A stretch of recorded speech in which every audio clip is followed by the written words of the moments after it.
Ignition sequence start. 5, 4, 3, 2, 1. The Baub Show has been relaunched with all new celebs. This is James Franco. All new laughs. And all new coffee mugs. Tune in weekday mornings from 9 to 11. Only on UBN Radio.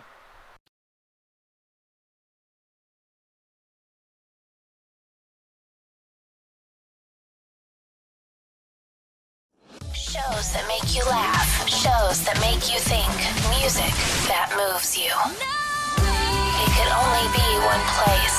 Universal Broadcasting Network. Tune in at ubnradio.com. The Baub Show. Baub Show. The Baub Show. Baub Show. B is for Bob. A is for alright. You uncontrollable. Bizarre. Baub Show. Baub Show. Everybody listen to the Baub Show. And now, here's your host, Bob Merrick.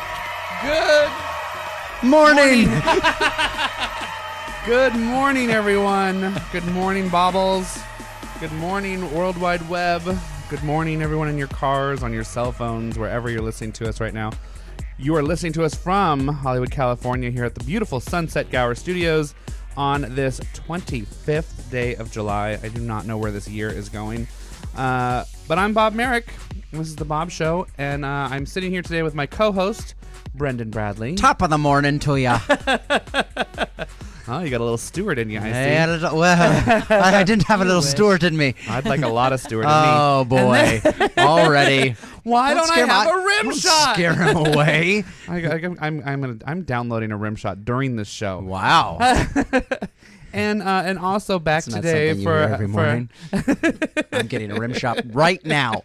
Right now, I cannot wait one more minute for a rim shot. The show writes itself. Really just writes itself. But also joining us again, she came back. My friend Paula is here from Washington. Hooray! morning. We didn't scare her away. We did not. Well, we might have, but Nothing will scare me after 25 years with Bob. Oh. Yeah, look at this. You gotta love the internet. Oh. The internet there's a website called instantrimshot.com. Oh, man. Oh, my gosh. You just go to the page, no. and there's a big red button, and you just All right. I feel You're in better heaven, now. aren't you? That's what I needed. That is the perfect sounding. This Thursday brought to you by InstantRimShot.com for all your rim shot needs. Because sometimes you need one. I needed one yesterday. I needed one today. It's true. So now, Well, now you have I one. officially have my own rim shot. Feels much better already.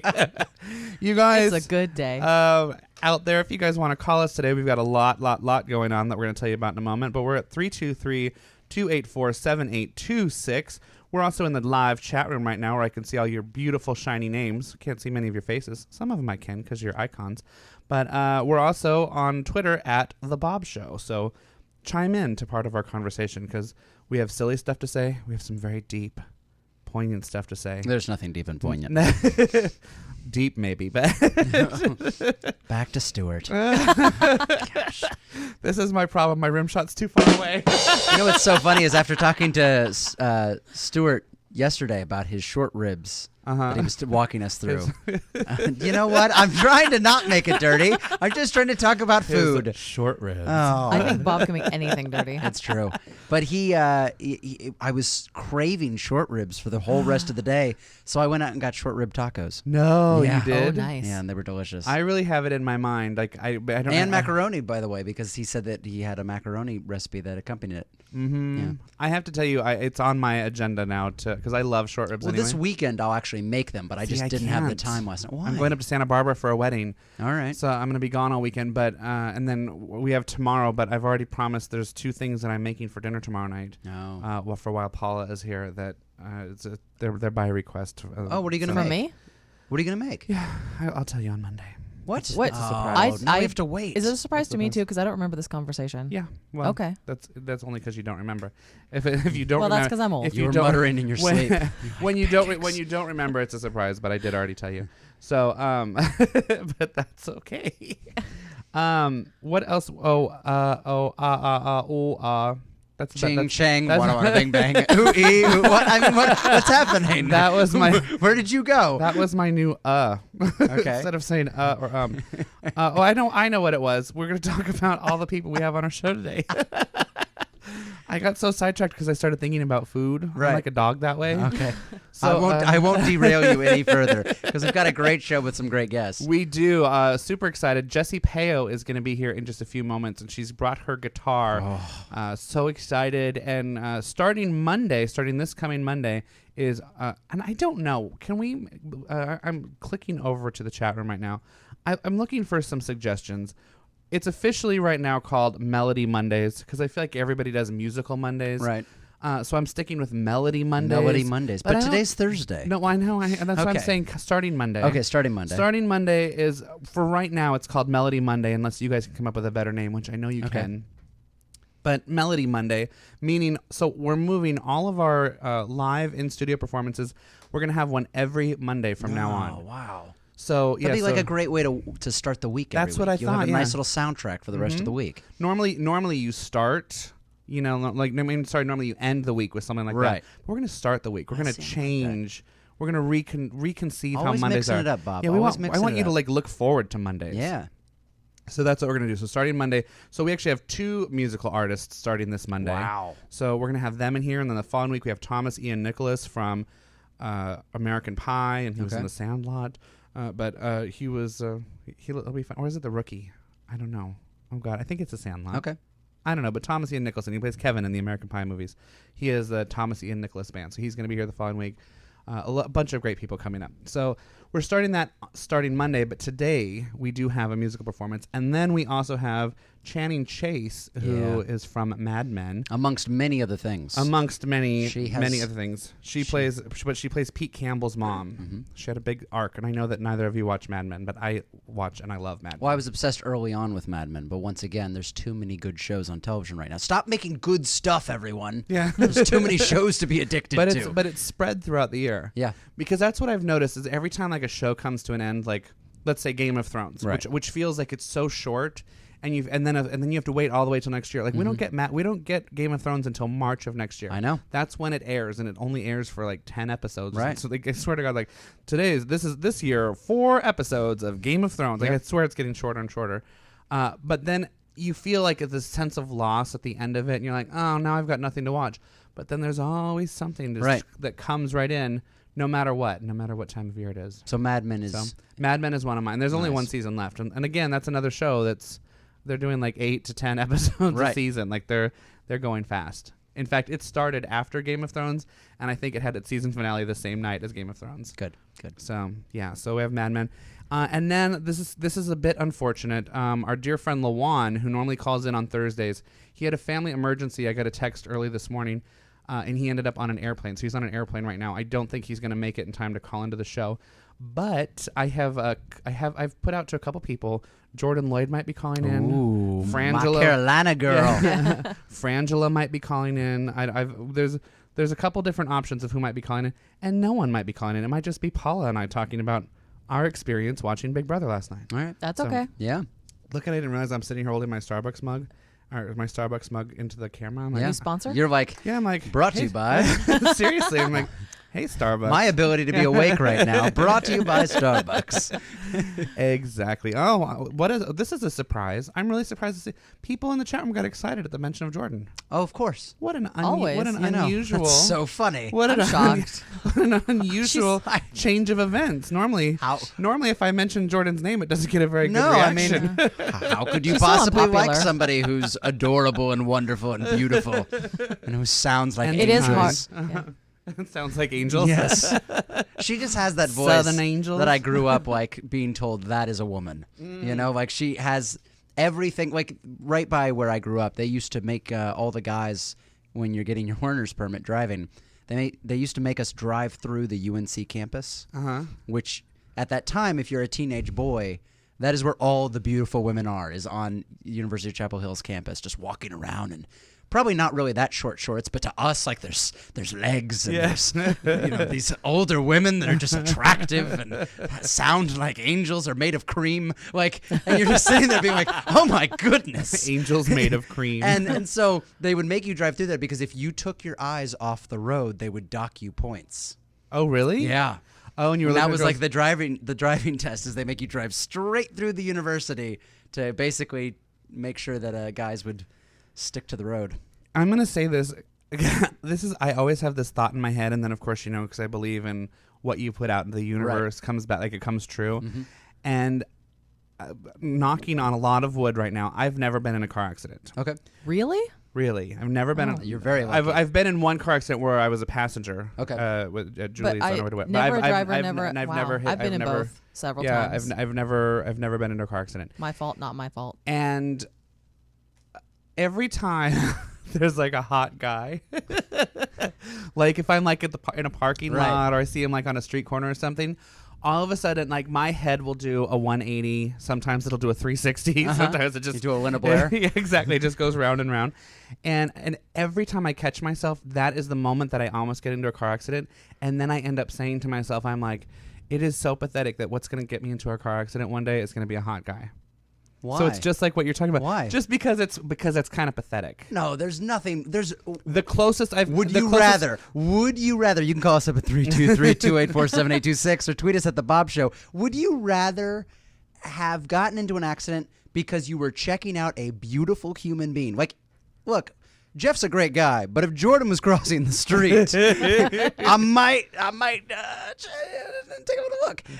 So I'm just saying, would I rather have that, or would it be like I'm texting a buddy of mine, or I'm an idiot and I spilled my coffee in the car, or I'm changing the radio? Like, there's so many dumb reasons you can get in an accident. Well, that's what I mean. It might as well be because you were admiring God's handiwork. Well, I mean, come on. That is certainly a way to look at it. And I feel better now because I'm telling you, for years now I've had that thought. Right. Because it'll be like my head will be behind and all of a sudden I'll look forward, I'm like, oh, and slam on the brakes. Right. And so then at that moment I'm always like, oh God, I know there's going to be a reason. But you're right. Maybe there could be something to this, that if I get in that accident, that guy who sees it because he's right there. Yeah. Because they're never in another car. They're always like on a street corner. Maybe they're jogging or something. Right. He'll run over to my aid. Absolutely. Oh, well, and man, the other I'm going to thing, start crashing into cars now whenever I see somebody. Well, and the other thing is... Oh, that makes me feel great as your passenger. I know, exactly. Well, the other thing, though, don't worry. I'll do it when I'm alone because I'm not sharing. If you... But I have to say, the way you do drive, I'm very happy to know that you've never been in an accident caused. I've never been in an accident. Seriously, I think... now I'm like knocking on wood. It's dangerous on the way See, here. I've been in tons of car accidents. Oh, me too. Always as the recipient. I've never caused an no accident. wonder. I have. I've been hit. No wonder you're so many skittish. I turned right in front of a car times. once. Yeah, see, that's probably also why you're so skittish then. But if somebody witnesses an accident, technically by law, if you are the person on site that sees an accident, that's right. you're not supposed to leave. Yeah, now we're in a relationship. So, exactly. You're in a relationship. You kept that person. He's with me now for the next 6 to 8 months while we go to court. Exactly. And everything He's else. going to have a witness testimony. Yeah. His name's going to go on it. Oh, yeah. Probably his address. Great. We're going to get in an accident on the way home. The best We're way to get a date. We're probably going to have to go to dinner just to... Who called into the show last week saying that she was still on the search for a good man? Mandy's got to get into a car accident. That's all you need to do, Mandy. Just a little fender bender. I don't want anything big. Yeah, just a little bump. No, we don't want to hurt. No. Well, yeah, Just we don't want to enough. we don't want to disfigure Well, maybe ourselves. some bumps and bruises so then he can come over and visit and take care of her. Or just have some ketchup in the car and just smear it on yourself after the accident. Is it bad? Is it bad? Mary in the chat room wants to know if you have been Jordanized. I don't know what that means, so I don't want to answer one way or the other. It means you drank the Jordan. You drank the Jordan Kool-Aid. That still sounds dirty, Bob. She's a Bob wonderful can make woman in a anything committed dirty. relationship. No, the thing is, like back to the UNC thing. We always said that the application to go to college at University of Chapel Hill must have included a photograph. Like there must have been a photograph section because people all in the North women Carolina are very were good beautiful. looking. And so Jordan just is the iconic North Carolina woman. I She can see really that. is just she was what I was raised being told. That is what a woman looks like. I can see that. And so for me, just like when I met her on the show, I was just like, keep talking. Just talk to I me. can see that. I can. Here's a dictionary. Read this. Okay. Well, with any Jeff's luck, gonna hate me. No, he's not. Team Brendan. See, Jeff and I are very similar when it comes to our relationships. Because I think there's something about when you actually have a solid relationship. Yeah. There's a lot There's of no threat. There's a lot of comfort and there's a Right. trust, and you can literally say, you want him, go after him. You know what I mean? Because I know he's not going anywhere. You can't say that if you think there's a chance they're going to go somewhere. You know what I mean? But it's like, yeah, you like my date? Yeah, they're pretty good looking. Take a You look. know, Take a hey, look. yeah, Just right you over want to look? there. Yeah, I might even let you cop a feel, but that's about it. You know, I got my limits. Jeff's from Chicago. They don't I'm not being sound Jeff. Like, I'm just when being did a he guy. become the mafia? I'm not being Jeff. So just so we're clear, that is not my now Jeff I feel impression. less comfortable. That Like, is- you want to check out my date? Something might happen to you. I don't know. We'll talk about it later. That was Off air. actually me. Those are the voices in my head. Oh boy. So the voices in your head are basically New York mob. Always. Why do you think I Always. act like I do? I'm like, I'll take you out. I've got that attitude. We're going to take a quick break, but we're going to come back and we are going to. Brendan's got some not necessarily breaking news or not breaking news. I can never get it right.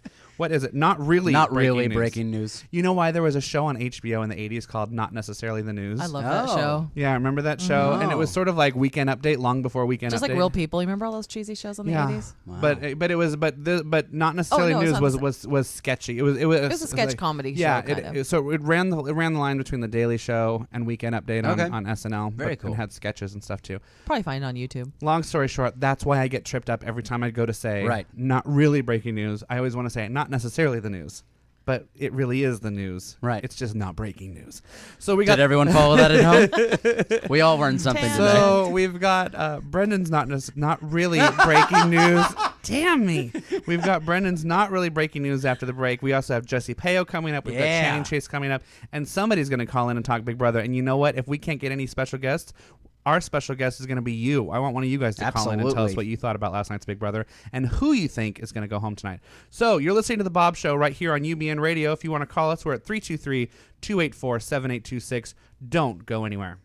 Drivers, celebrate responsibly this season. Designate a safe and sober ride. It could save a life. This message from Remodeling with Finesse. Serving Virginia Beach with pride for years. Whether kitchen, bath, or basement renovations, from interior and exterior painting to drywall framing, hanging, and repairs. Call Remodeling with Finesse 757-718-3122. 757-718-3132. That's Remodeling with Finesse of Virginia Beach, wishing everyone the best throughout the seasons ahead. Now that you've found UBN Radio and discovered our quality talk shows, it's time to spread the word to friends, family, and the universe. 24 hours of music and talk. Radio without limits. That's why people keep coming back for more. That's UBNradio.com. I cannot believe, welcome back to the show, but I cannot believe I just read in the chat room, I had no idea that today is one of our most loyal baubles. She has been with me all the way since back in 2009 when I first started this little, whatever you want to call it. She has been with me and she's here every day in the chat room. Beth, happy birthday. Happy birthday. Honestly. Happy birthday.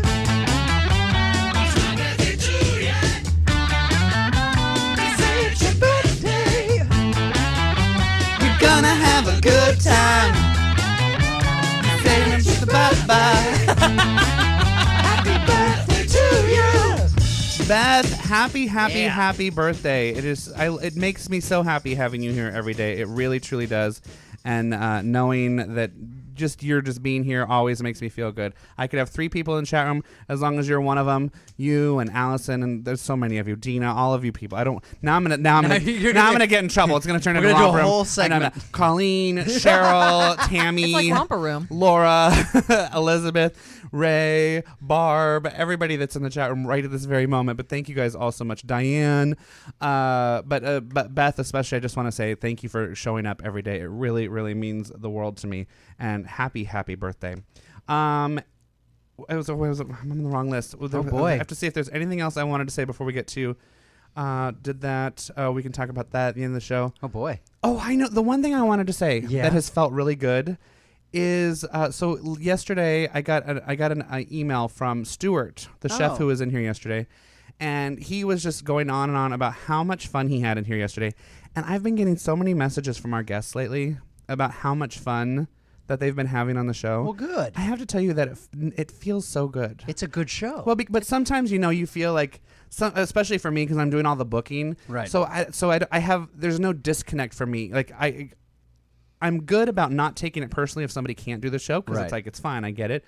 But I'm still at that stage where I kind of like, oh, you're kind of doing me a favor because it'll mean a lot to me for you to come be on the show. But it just feels good that they're coming here, and then once they get here, they're having a great time. And like Kate Flannery came in and had the best time, and she's like trying to get us other guests that she wants us to have on the show. All right, nice. But Stuart had such a good time yesterday that he's like, I would love to try to do like a monthly segment. Ooh. Yeah. Regular. Exactly. A regular segment. Exactly. So I think Stuart and I are dating now. Maybe he'll bring his spare ribs in. Well, that's what I'm thinking. I mean, if we're gonna actually create a segment, trust me when I tell you, he's not gonna be the only thing that I'm gonna be feasting on. He's gonna have to bring in some actual we have a little kitchen, a little kitchenette over here in the studio.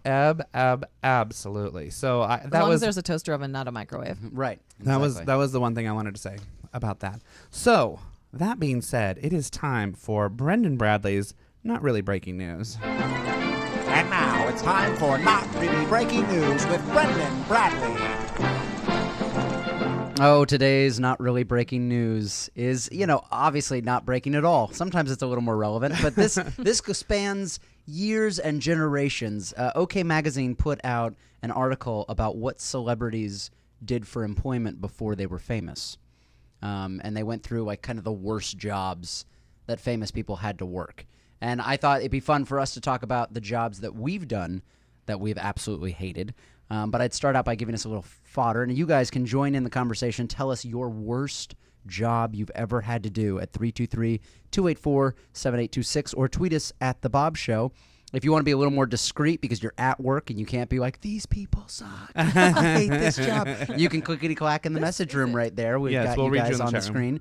But we'll start out with, obviously, World War Z, amongst everything else in the universe. Brad Pitt, he used to roam the streets of Hollywood dressed as a giant chicken to pass out flyers for fast food chain El Pollo Loco. I was really surprised when I read that. That's the only one I've read because when I sent that over, that's the only one I read. I was kind of surprised to see that because can you imagine? That's a really good reminder right now when you see those people that are out there dressed in a chicken suit or maybe they're rolling that big sign, saying like, check out the condo here.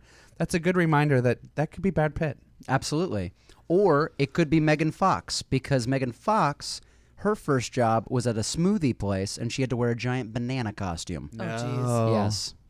She seems the type that probably wore it for like one day. Oh, yeah. She's like, I'm not wearing this again. Right. Or she was wearing it for one day, and some like producer, somebody walked by and was like, you're gorgeous. What's underneath the banana? Can I peel your banana? You peel my banana, I'll peel yours. Rim shot! I'm trying. I'm trying. Why? Yes. Oh boy, it's up now. So you need to be more on that button. There were some others that I found interesting. Despite being rather follically challenged himself, Danny DeVito made a living cutting hair before he hit big time. Okay, I gotta pause. I'm assuming he had to be on a step stool because those chairs are well, sometimes very low.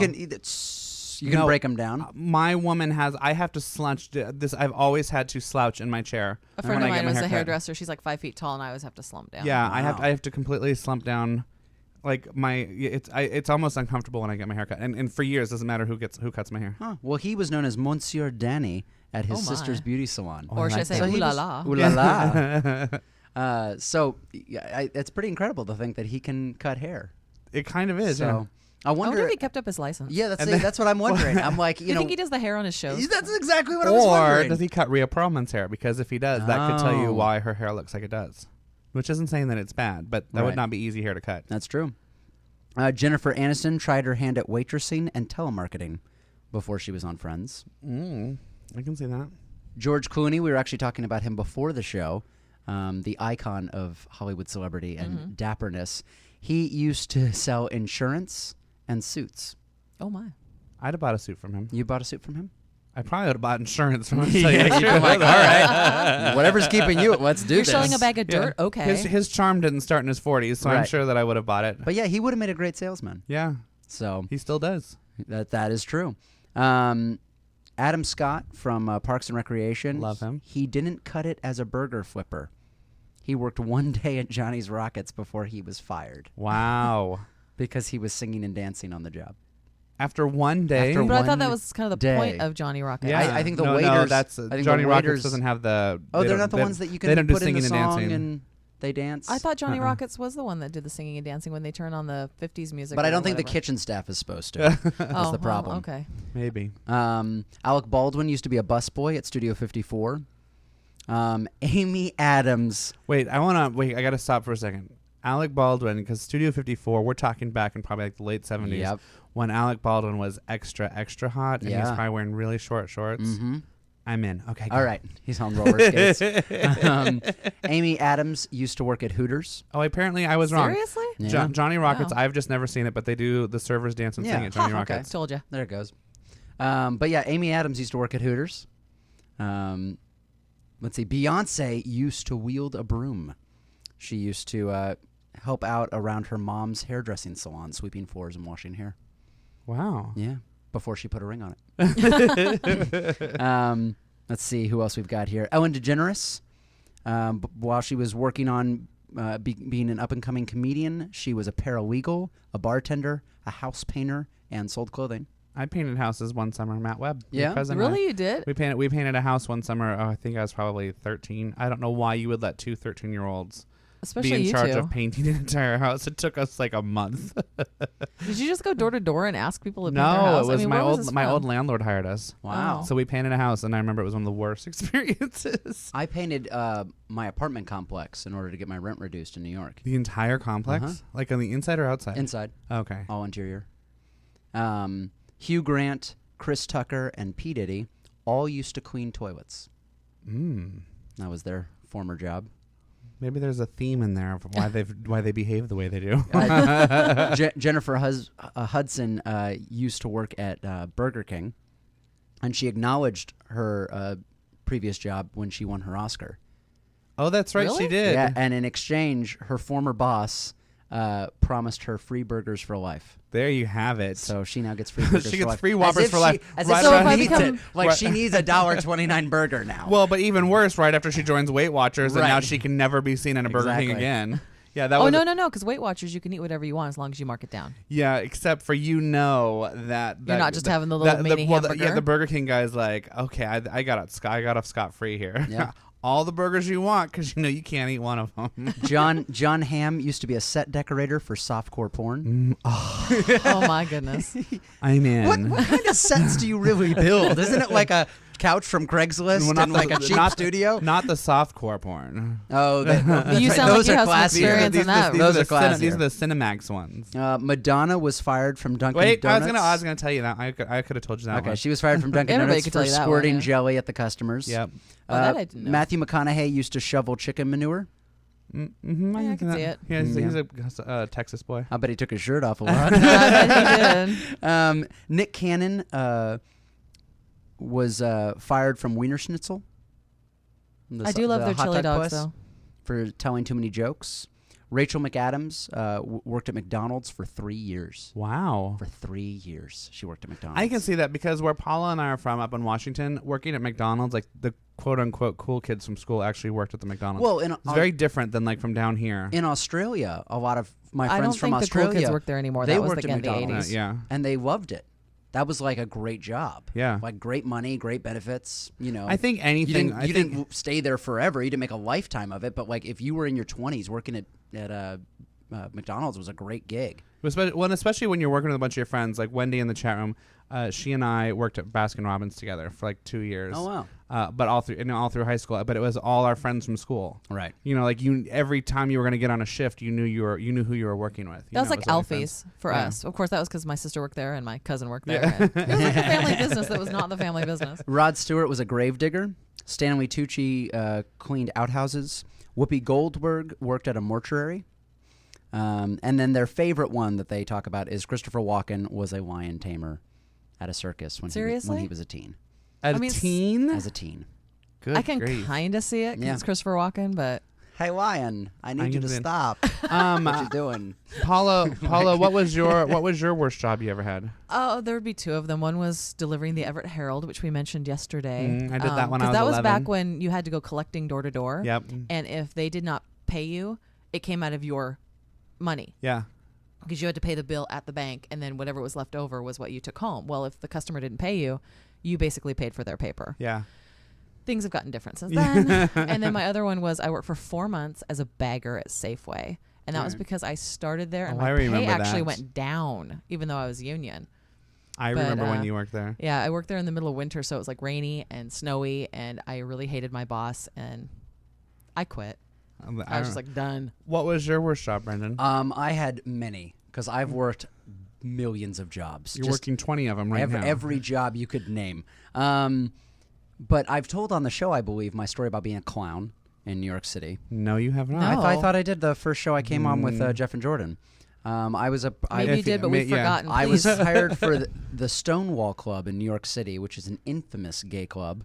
It's historic. It's where the gay riot you did tell this story. I remember. And I was hired to be a clown, so I'd make balloon animals and entertain the guest in a very. I mean, like we're talking. Clown. This wasn't like fetish clown. This wasn't sexy clown. It's still frightening though. Clown. Clowns, so the fact no. that was like something that people needed fulfilled was a little interesting. And then of course they pay me. I'd get retarded money in cash, and then I'd have to walk through New York. We aren't supposed to use that word. What? Retarded. Okay. Ridiculous amounts of money. There you go. Insane amounts of money in cash. It was just. Anyway, I would walk home with all this cash, but still dressed up like a clown. Fearing for my life every single day. You're dressed up as a clown, so you might have frightened all the other people. That's true. And no one's going to expect that you're walking around with a wad of cash when you're a clown. But then I was a dishwasher. I was an office temp for a long time. I was a busboy. I delivered things on bicycles. I was a swim coach. I built Broadway sets for a while. That would be fun. I was a web designer, a sandwich artist, a personal assistant, and probably my worst job was I worked at Quiznos for a while, and I was on the night shift, so I would have to clean. What's great about Quiznos is they clean everything. Everything has to be cleaned and sterilized constantly. So you know they're a grade A. Yeah, So yes. but you know you never want the closing shift. Right. Well, so the other thing was there's supposed to be 2 of us on the closing shift, but my manager was a 19-year-old guy going to community college, and he didn't have a computer. So he would make me do everything, or he would make up some story about, me stealing or something. So he worked on the computer for 4 hours while I cleaned. Wow. He did his college assignments on the computer while I cleaned. So he owes you. Awful. He absolutely owes you. Well, I will say my worst one, because we got to get to a break because Jessie Payo's in the other room. But my worst one, there is a place up in San Jose called Great America, which is it's an amusement park. It's like Six Flags. It's bought by all those people. And it was my very first job. I had just moved to San Jose, and it might actually be. Aside from I used to work at a retirement center up in Washington, I think it was sort of like my first real official job after being, it was right before I turned 16, so I was like on a work permit and everything else. I worked in the Mexican cantina. It was unbelievably awful. I think I made it a total of 3 weeks. I had to wear this polyester it was like polyester pants, because they're uniforms, or their costumes. They're not, it was just gross. Everything was polyester. But the weirdest thing was, and this is not a racial thing, this is an actual fact, I was the only white person. There was a group of Vietnamese people, and there was a group of Mexican people. They would go into their groups, and I swear to you, they all would talk about me, or they were talking about each other. Either way, they didn't get along, right? And they certainly did. Nobody made me feel welcome. It was truly the worst job. All right, worst job I ever had. I eventually, after 3 weeks, I just walked away. All right, and I never went back. I mean, I went back to. I've been back to the theme park. But I can still to this day, every time if I'm at home cooking and I'm making Mexican food, like browning hamburger for tacos or refried beans, I have just these visions. PSTD flashbacks. I kind of do, because you would make these huge vats. I mean, you would ground beef in these huge vats, and you would make refried beans in, a container that I could put my body into. Right. You know what I mean? Like, these are not just a small pot you put on the stove. Huge vats of refried beans and stuff. So, but I do still enjoy Mexican food. So, but now that you've said that, now I could use some refried beans. But just to show that everybody does start somewhere. You got to start somewhere. And it's all about having a job. Yeah, absolutely, especially right now. Exactly. And I'm just glad you're not still dressed as a clown. There's always next week. I won't be here, so by all means. We are taking a break because the wonderful Jessie Payo is in the other room tuning her guitar, and we're going to bring her in here, sing some songs, and get us going here on this Thursday morning. Don't forget, you can call in 323-284-7826. You can tweet us at The Baub Show. And, of course, I see all your wonderful chats right here in the chat room.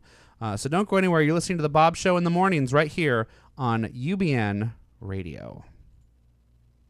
Celebrate summer responsibly. Pass the keys to a safe and sober driver. It could save a life. This message from Signature Lawns by Andy, serving Somerville, Massachusetts with pride. The area's premier landscape contractors, whether commercial or residential, from design and maintenance to tree trimming, pruning, and stump grinding. Call Signature Lawns by Andy today. Call 617-365-6968. 617-365-6968. That's Signature Lawns by Andy of Somerville. People who care.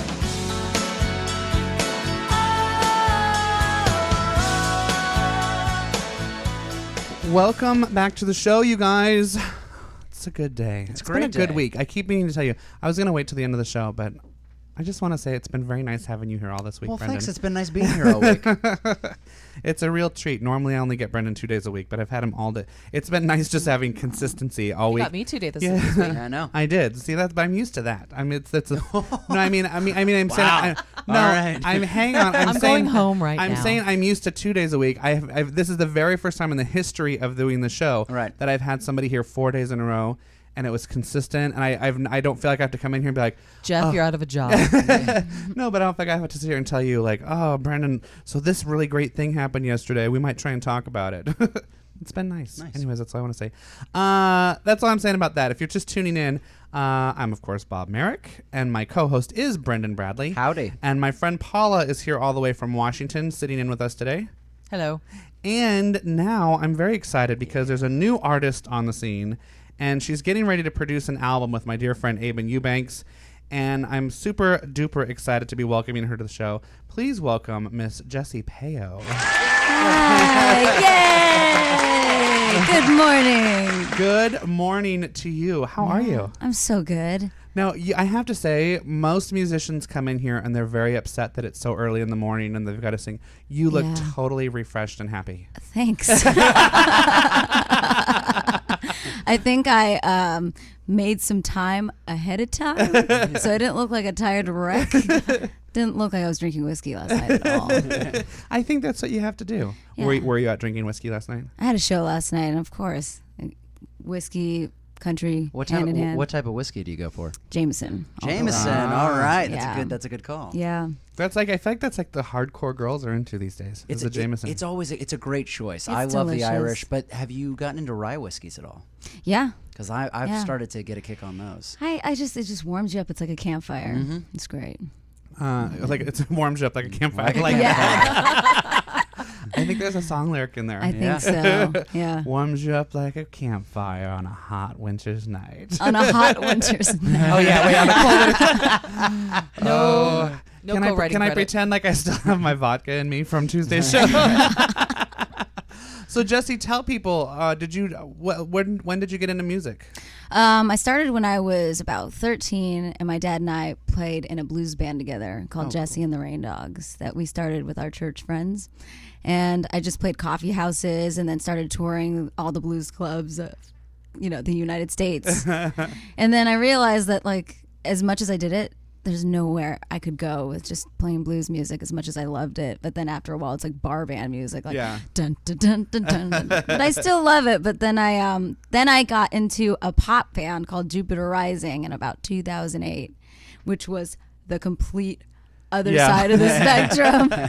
Like, I went from like bar bands to like DJ sets, and I'm rapping and wearing like false eyelashes on the airplane and talking about the club. Oh wow! Yes, wearing almost nothing. So how did that feel? Just insincere? Because that's always something that you talk about. A performer. One thing, no matter what you're doing as an artist or a performer, you have to be authentic. Otherwise, it's never gonna. You're never gonna connect to an audience. Totally. So was that hard for you? Because if you're raised on blues, Yeah. You're not going to be standing up on stage saying, "We're going to all get in the club and get crunk." It was kind of fun for a while because it was a character, and I love putting on different, different styles and different clothes and different Did you have to learn personalities. choreography? Oh, I've danced since I was a little kid, so I was like killing it in that regard. But then when it came to like doing shows and traveling and trying to connect with audiences, I didn't have that element where I could just be like, oh my gosh, this is how I feel, this is how you can connect to it. It was more like talking about my shoes and my purses. So I really loved it. Those were the song lyrics. It was like Prada bags, Gucci shoes, Louis V, Jimmy Choo. But to give respect to the project, it was actually a great way for me to learn the business on that side, and we actually got a lot of exposure, more exposure than I have ever gotten. So I learned a lot from it, and then I realized, okay, well, the only way that you can really get anywhere in music is to be completely honest. Yes. Because people pick up on that. Absolutely. People aren't stupid. If they feel like you're feeding them something that's not real, then they're gonna be like, I'm checked out. Yeah. Well, and that's exactly what I'm talking about. Like you can't, or you're also never going to have the longevity. Right. Like I feel like that's a problem with somebody. I like to use Kesha just because she'll never be on the show as long as I have a show. And you never know. But, no, I know. I still get the choice of who's going to be on my show. This isn't about whether or not I want her on my show or whether she wants to be on my show. This is about I don't want her on my show. But I mean, I will be shocked if 20 years from now, I can see us looking back like, oh, remember that Kesha song, like we do Vanilla Ice? I will be shocked if we're, listening to the reincarnation of Kesha and she has a career like Madonna, somebody that's like reinvented herself, because there's nothing sincere. You know what I mean? There's nothing authentic that you can really attach yourself to, and I think that's so important as an artist. Totally. So you write your own music and you play the guitar. Yes, I'm sitting here with a giant guitar for my tiny body. I always joke around on stage where I say, come say hi to me after the show, but just be aware I'm really small, and this guitar I'm playing is not really a guitar, it's a ukulele. Now, you've got a bunch of tattoos on your arms. Yes, I do. Which I love. What does this one say? I have one on my forearm that says impermanence. Okay. Which is kind of, in short, this too shall pass. So nothing's really permanent. If things are really not well, it's not forever. If things are great, then you enjoy it in that moment. Yeah. Like right now. Yeah.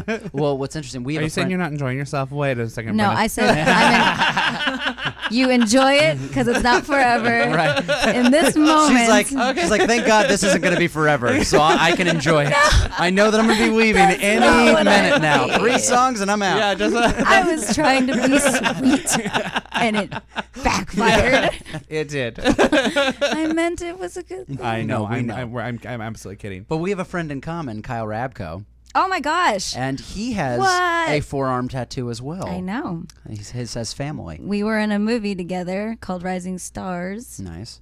And we had to go and make up early because we had to get all of our tattoos covered. Oh. Do you have many more than that one? Yes, I have Faith on my left wrist. From George Michael? You gotta have faith. It would be nice if you could touch my body. Everybody's not got a body like you. That's true. And then I have Love Heart on my other arm with a heart because I go all the way. Like. Oh boy! Wait, hold on, hold for it. He has it. He has it. Yes. This is my new button I just got. Even when I try not to, make sexual innuendos, it happens. It just happens. I'm really trying to turn it off. But you can't help but turn it on. That's right. It just keeps coming up. I want to carry that everywhere. I just got it today. Can you tell? Well, the chat room is saying you're adorable and that you look beautiful. So wait till you hear her sing. Yeah. Well, we're not going to wait much longer because I think it's time for a song. Okay. What are you gonna sing for us today? I am going to play a song. Actually, right now, really quick. I'm raising money to fund my album via Kickstarter, like everybody in the world. And I decided to do a song that if we get funded, which I think we will, we're pretty close. I'm going to record this song. Okay, great. And we're going to talk all about your new album Yes. because I'm very excited. So this is Jessie Payo, and take it away.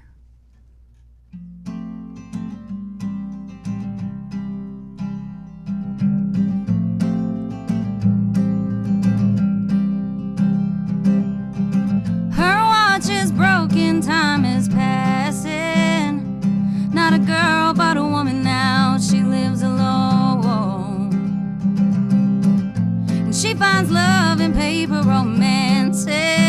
No strangers at the bar to take her home. No need for diamond rings to hold her hand. Takes her time to give herself to another man. She don't care about the weather, leaving footprints in the sand.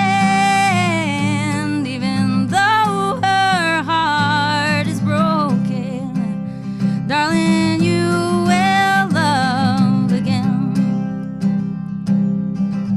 When she was young, she took her chances. The queen of hearts to every man, but her luck ran out with the one true lover, and she's holding on to hope of a winning hand. No need for gold on a wedding band. Takes her time to fall in love with another man. She don't care about the weather, leaving footprints in the sand. Even though her heart is broken, darling, you will love again.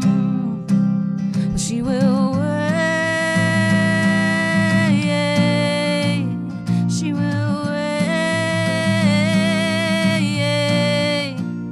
She will love again.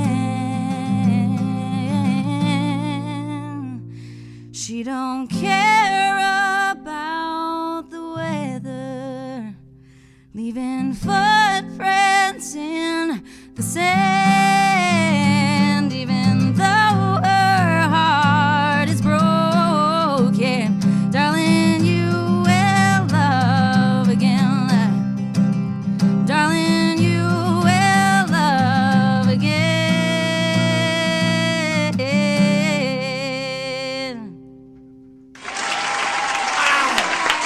So good. So good. Oh my gosh. That was absolutely fantastic. I'm Yeah. going to Kickstarter as soon as the show's Go to over. Kickstarter immediately. Immediately. We're going to take a quick break, and we're going to come right back because I want to talk to you all about the new album and Kickstarter and the producing man, Mr. Aben Eubanks. Yes. Don't go near. If you have a question, if you want to call in and talk to Jessie, we're at 323-284-7826. You are listening to The Baub Show right here on UBN Radio. Welcome back to the show. We just had a fantastic performance from Jessie Payo. People in the chat room are going crazy. They're saying your voice is amazing. Your voice is beautiful. Wow. Soulful. Clap, clap. You remind somebody of Natalie Maines. Big voice, little girl. Beautiful voice. Great voice. She's adorable. She looks beautiful. I think that you're a star. You're a star. So, and you guys can help her new album by going to Kickstarter, which I want to talk about because I love that you're doing Kickstarter, even though I know it sounds like a cliche this one because so many people do it. But when it comes to music, it's essentially pre-ordering your album. Yeah. You would buy, I mean, everyone who just heard her, you would buy Jessie's album anyway. Yeah. You might as well pre-order it so that she can actually make it. Mm-hmm. And then come along for the ride and feel like you're a part of something, because that's what I really like, is like doing it as a team. And then, you know, everyone gets excited when you get closer and closer to your goal. They're like, oh yeah, and then they tell their friends, and then it means so much more than being given a ton of money and then just putting it together. Right. Everyone feels like they're involved. Yeah, I think that's really special. Well, and it's great because now you know who you're making your music for. Right. And I think that's a wonderful thing. No matter where you are in your career, whether you're just starting out or whether you have many years of success and you've developed a fan base, it's nice to know I'm making music for my fans. I'm making it on my terms. I'm making the music I know they want to hear. I'm not being beholden to whatever the label says, or this producer says I have to go this direction. Yeah, I think it's a really important thing because your fans have signed up because you've connected with them. Kind of like what we were talking about the first part. You connected by showing your authentic self. Right. That's what they related to, and they don't want to lose that. And so that to me is really why I think Kickstarter is such a great thing. Totally. Kickstarter is I wish that they would learn to do links. Right. Like you should be able to go to kickstarter.com/Jessie Payo. It should be that simple. But it's a long it's long. Yeah, it's long and it's silly, but you can go to jessiepayo.com, and at the very top of that There's a link right there for her Kickstarter page, and it's PAYO. She's also on Facebook, Twitter, Instagram, and Tumblr.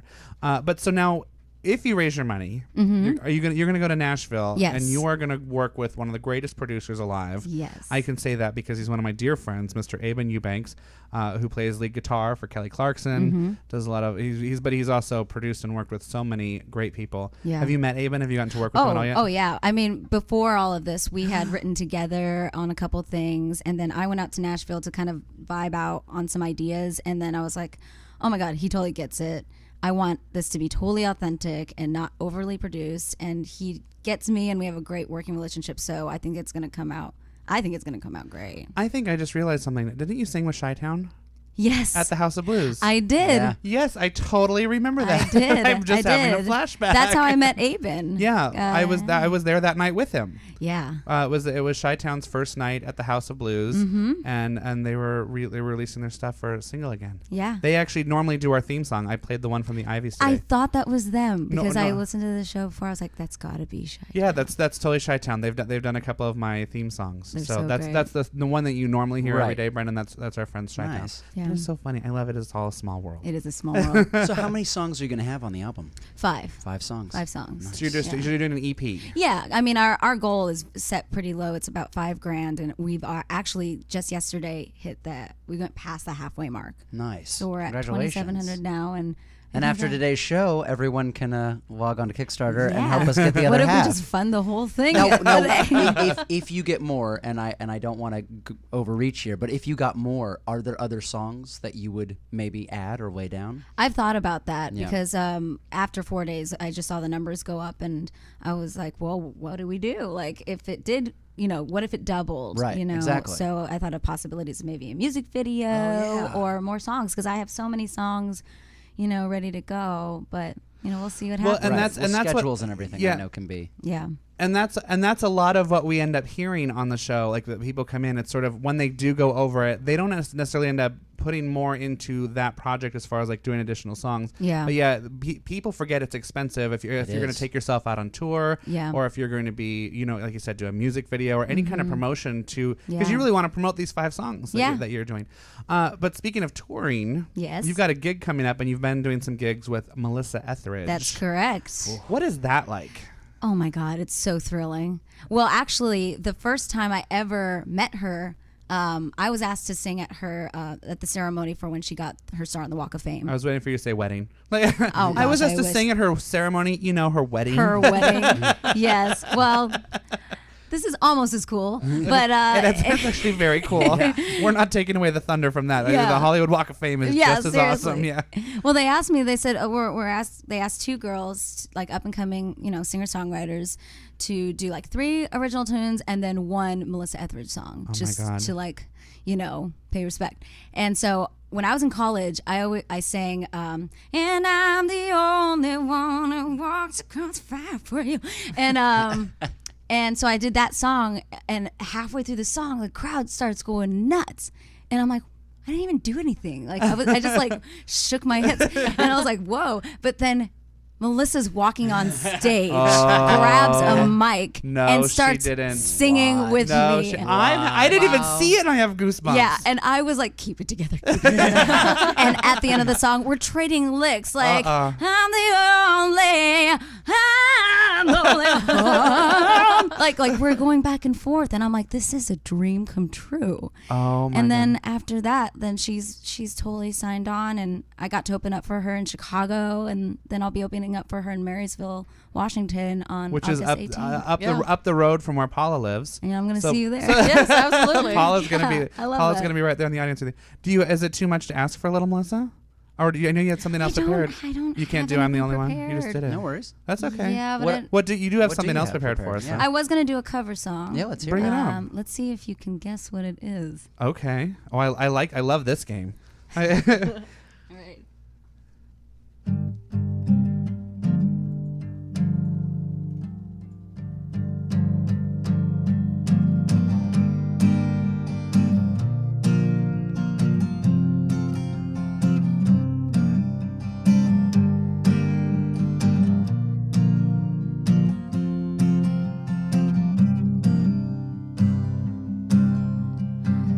Robert's got a quick hand. Looking around the room, he won't tell you his plan. He's got a rolled cigarette hanging out his mouth. He's a cowboy kid, yeah, he found a 6-shooter gun in his dad's closet with a box of fun things. I don't even know what. He's coming for you, yeah, he's coming for you.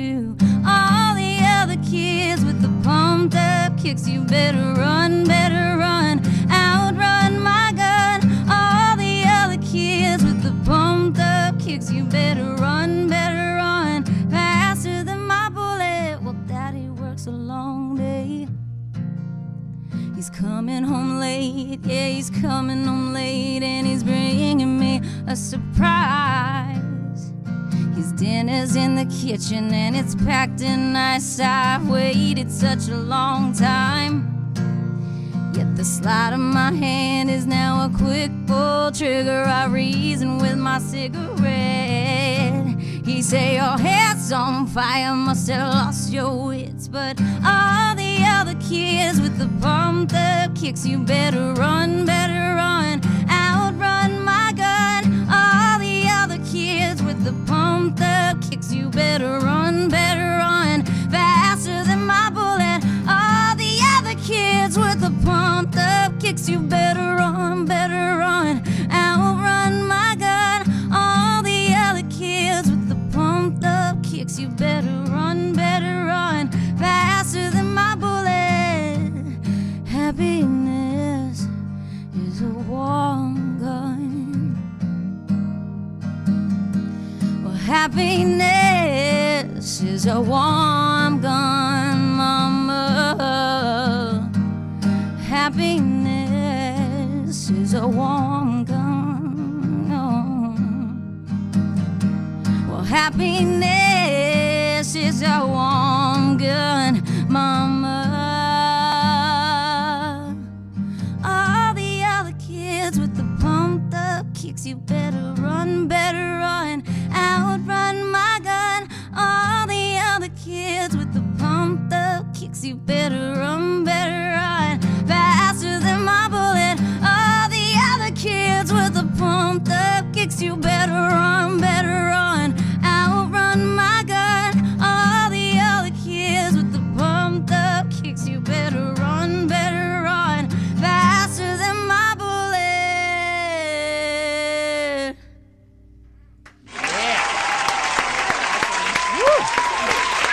Thank you. I'm giving you all of the above. Oh, good. That was so good. Wow. Thank So good. I love it. I just love when we have musical guests in here. It just makes me so tremendously happy.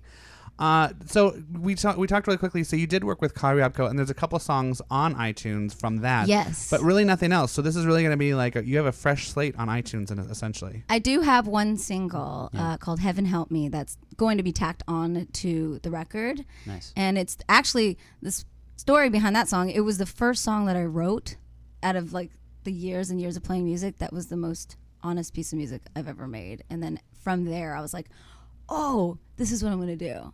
And then it just opened up a whole new world. Wow. Was that how you sort of rediscovered you were going to do your own thing and break free of the pop stuff? Yeah.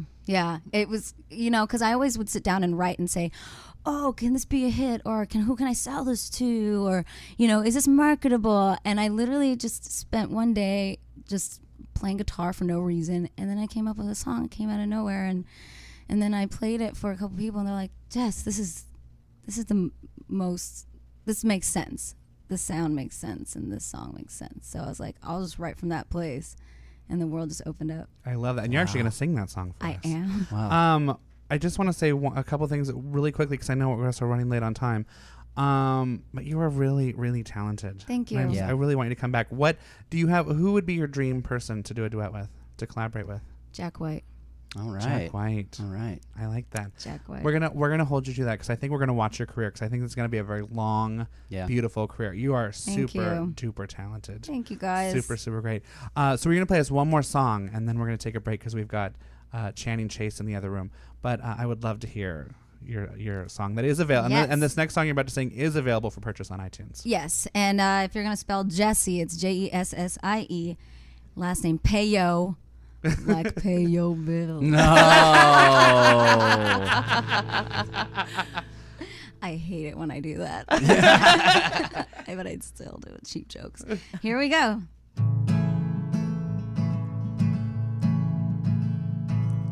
I smell of whiskey, my baby might leave me. I need it more than I can tell.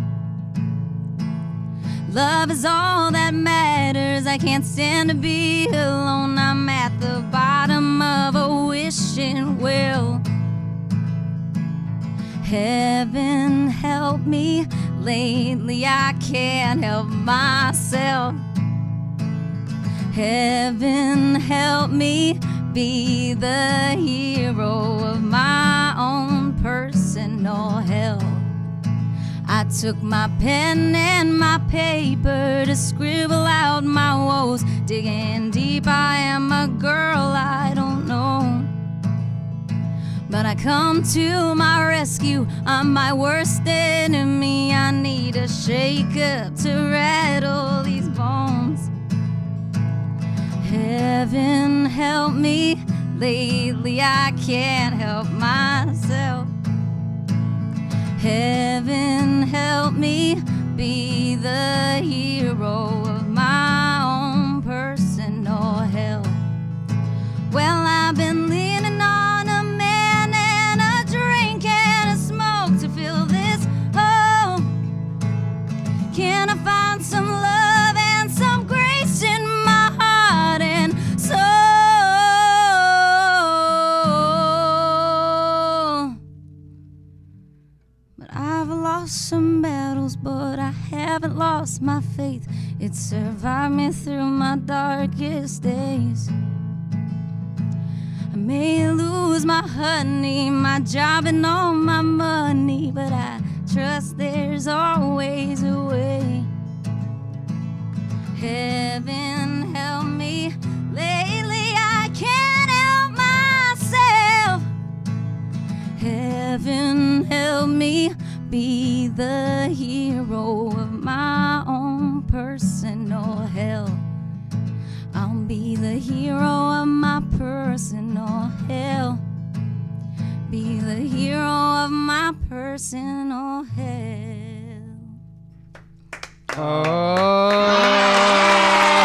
Jessie Payo, ladies and gentlemen.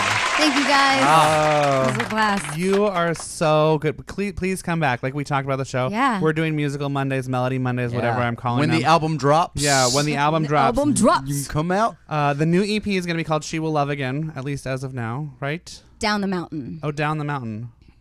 But it says the new single that will appear on the upcoming EP is called She Will Love Again. Oh, that's your new single. That's the new single. Oh, see how I Yes, I sir. confuse myself. Oh, boy. I promise I'm a professional. I promise. Yeah. But Heaven Help Me is available on iTunes. And you also, I forgot to mention, you also just headlined for Eric Hutchinson, who we're getting ready to play a song from him. Yes. Was that fun? Amazing. He's super talented. Brilliant. Yeah. And really funny. I You're learned a lot from him. You're having a good time. Such a good time. And then also August 18th, like we mentioned, she's going to be at the Tulalip Amphitheater in Marysville, Washington. You can go play bingo. It's a casino. They've got all kinds of gambling there. It's a beautiful place. Yeah, Yeah. you can. That'll be on August 18th. Where can you get tickets for that? Just Ticketmaster. Yeah. Just online. Ticketmaster, and you're gonna be playing with Melissa Etheridge again. I Oh mean, my come on. God. I want to hear you do it. I really, listening to your voice, I would die I'll to hear take- you I'll do take my a camera, duet I'll film with some. Melissa. Yeah. Do you think you'll sing with her at all when you're up there? We'll see. Okay.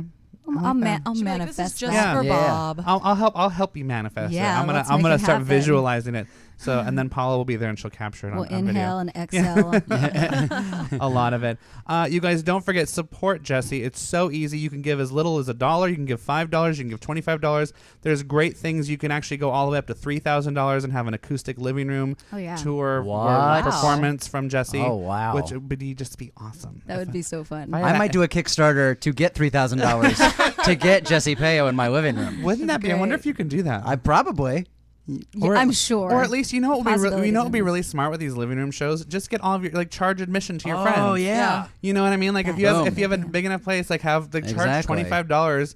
and there you you'll go. make it back. It's not You get it back. If you get that back, and you get an awesome time. Absolutely. And your friends are gonna be like, "Oh my God, Brendan throws the most awesome parties. Best parties ever." I'm down for that. But you can get everything at jessiepayo.com. That's JESSIE Payo, Payo. And you're wonderful, and you're Thank coming you. back. And I wish you so much great Yeah. success. And you're gonna have the best time in Nashville with Aben. I'm jealous. In fact, I told your manager, I'm like, can we add a line in the budget that I get to go to Nashville with you guys? Because I would really You love can to. be your personal assistant. Exactly. I'll do it. Oh, yeah. I'll tune your guitar. It might be. You don't want him to do that. No. Just be my drinking buddy. There you go. I'll drink He's whiskey very with you. good at that. Yeah, I'm good at that. I might untune your guitar, to tell you the truth. We need to take a break. We've got Channing Chase waiting for us in the other room. We're at 323-284-7826. You're listening to The Baub Show right here on UBN Radio. Don't go anywhere. 5, 4, 3, 2, 1. What's up, guys? This is Tyler Hilton. Hi, this is Julia Sweeney. Hi, this is Dee Dee Khan. This is Tracy Spiridakis from Revolution. Hi, this is Guy Pearce, and you're listening to The Baub Show. Hi, this is Frangela. This is Stone Cold AT. Hi, this is Elizabeth Mitchell, and you're listening to The Baub Show with my beautiful friend Bob. Come on, girls. Let's go to The Baub Show. And now, here's Bob. Welcome back to the show. We are so far behind schedule this morning, but all I can say about that is it's worth it. My producer's doing nothing to keep me on schedule because he's having as much fun as I am. I got lost in a moment. I got lost in so many moments. Her singing was so wonderful. I got lost in so many moments. She's also very beautiful. Yeah, isn't she though? And I wasn't paying attention to my cameras. I was paying attention to nothing at all. It's all a mess. But you are back. I'm Bob Merrick. I've got Brendan Bradley with me. Guilty. I've got my friend Paula Van Dalen with me. Hello. And now we have an actress who has been worked on honestly just about everything, but most recently she's been playing Pete Campbell's mom on the hit show Mad Men, which is one of my favorite shows. Please welcome Channing Chase. Yes. Thank you. It is so nice to meet you. How are you doing today? Very well, actually. Very well. It's a surprise, but I'm fine. Oftentimes that's how I feel. Sometimes if I feel like I'm having a good day, and then I'll be surprised. Oh my goodness! I'm like, nothing went wrong. What really did I expect of myself? So Channing, let's talk. Yes. How was it being on Mad Men? Oh, it was my dream job. Was it really? Totally. Did you watch the show before you did it? No. I was on the first episode, on the pilot episode, and at that point... Oh, that's that long ago. That's right. That was 6 years ago. Yeah. And nobody had any idea it would become the tremendous hit that it has. Mm-hmm. And I was just doing my work, right. And then all of a sudden it took off. It's became it's been really sort of like a pop culture. It's one of those rare moments like where a show kind of hits the zeitgeist and really becomes part of the lexicon of pop culture. It won the Emmy for three seasons in a row. Yeah.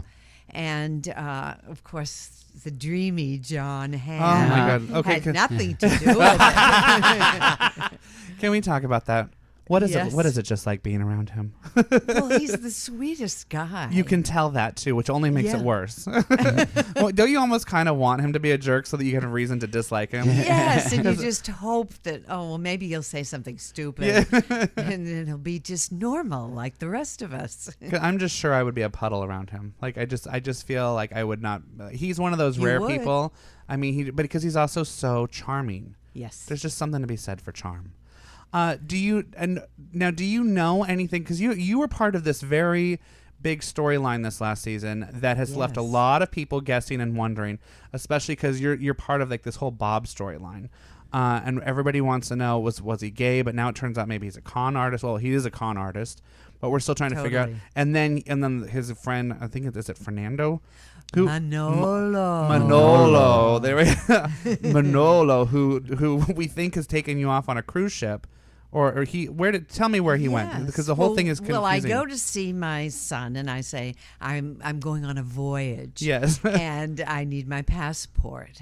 And I happen to bump into Manolo, who has since been fired for being my caretaker because Pete Pete my didn't like son. it, yes. Oh, no. He didn't like his Latin smooth technique. He always would kiss my hand when he left the room. Well, because you were referring to him basically like your lover as as he walked around. And in my fantasy world, he is. Yes, even though he was your caretaker. Yes. But so then what happens out on the boat? Because it's what we really don't know. I'm missing. Yes. I am missing on this cruise ship. And the only one who knows what's going to happen is our executive producer, Matthew Weiner. So you still don't know? No.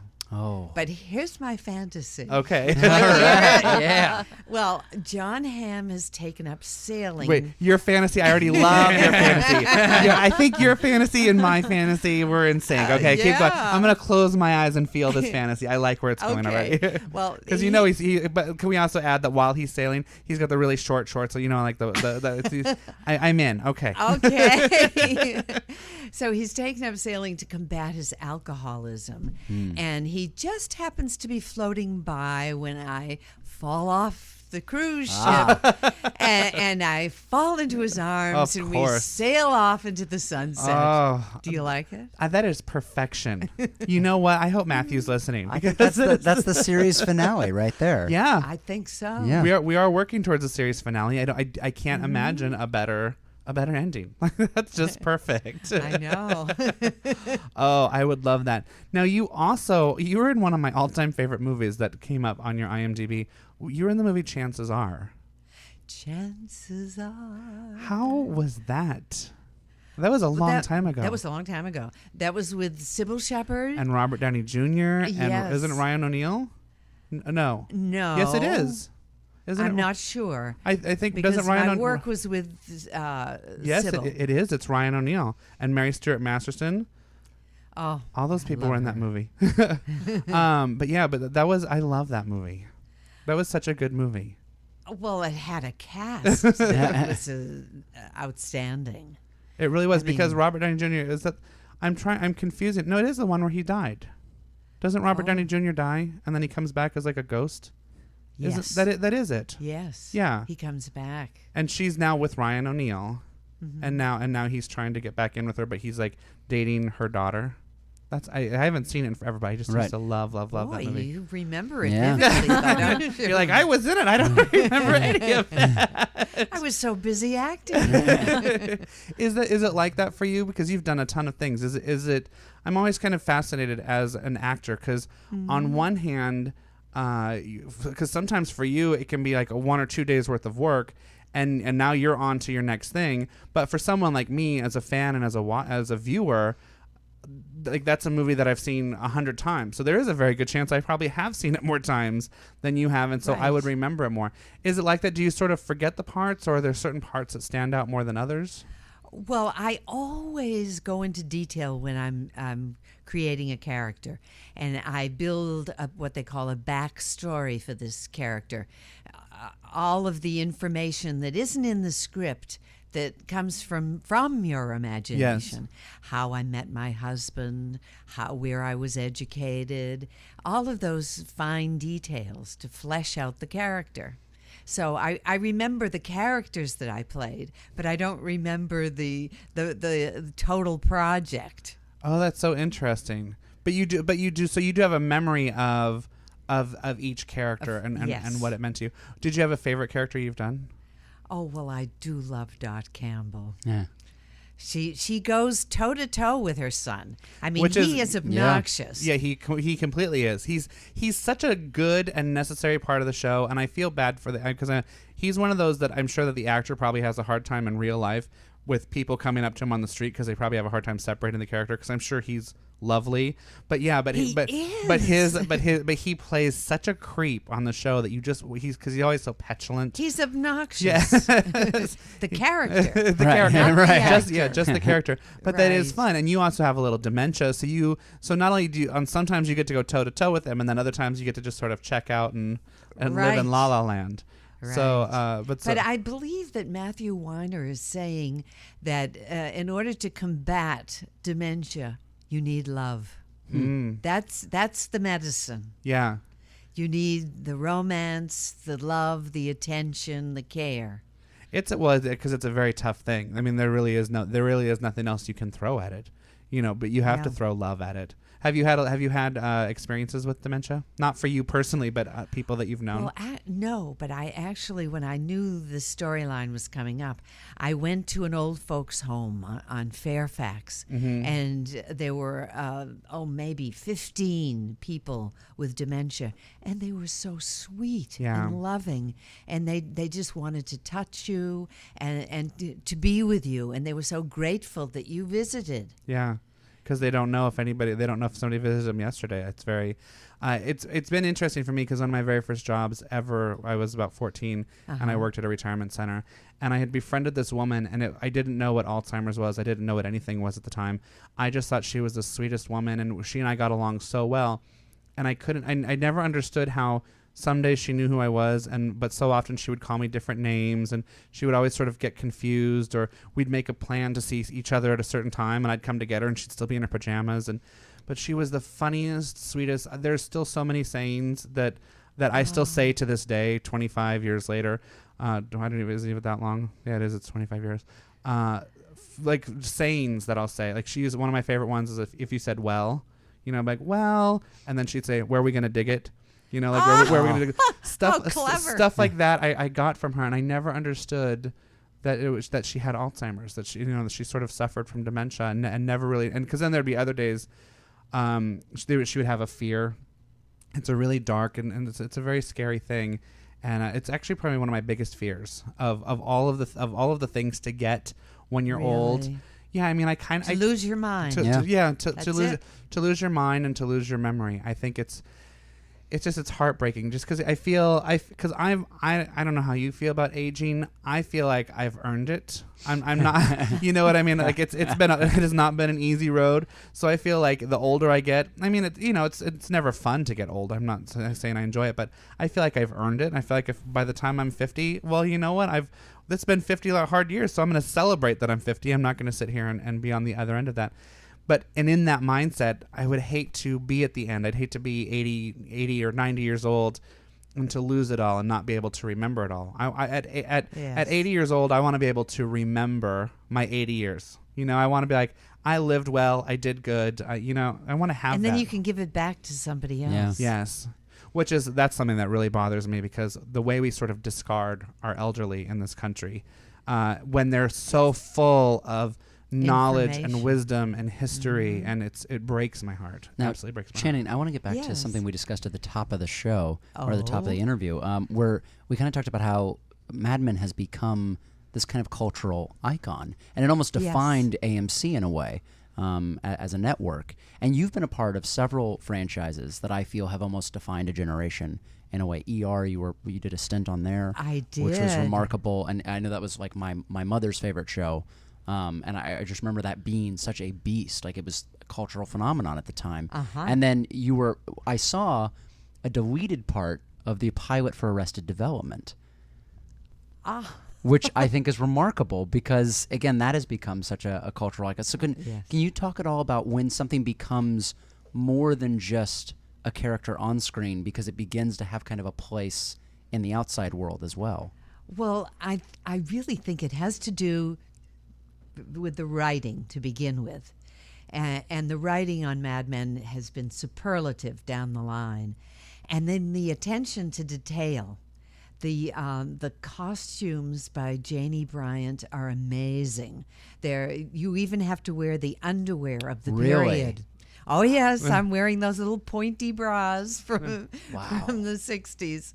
And you have to wear all of the underwear and all of the jewelry, everything she selects, down to the last ring that you wear. Has it influenced how you dress yourself outside of the show? Have you been like, I kind of really liked that style or that cut or that necklace? Hats, and people don't wear hats now. No.